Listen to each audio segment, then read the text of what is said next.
এজন্য 5 নম্বর আল্লাহ বললেন, মান যাল্লাযী ইয়াশফাউ ইনদাহু ইল্লা বিইযনিহি।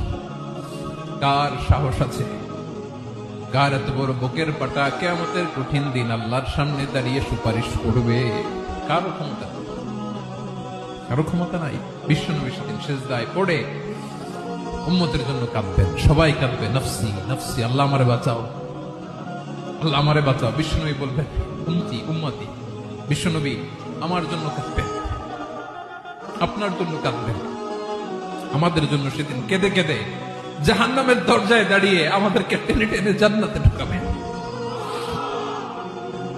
এজন্য এই বিশ্বনবীর ভালোবাসা যেন আমাদের হৃদয়ে ভরপুর থাকে। আমার ভাইয়েরা, প্রতি শুক্রবার বিশ্বনবীর উপরে বেশি বেশি যেন আমরা দুরূদ পড়ি। আমরা যখন বিশ্বনবীর সালাম দেই, দুরূদ পড়ি,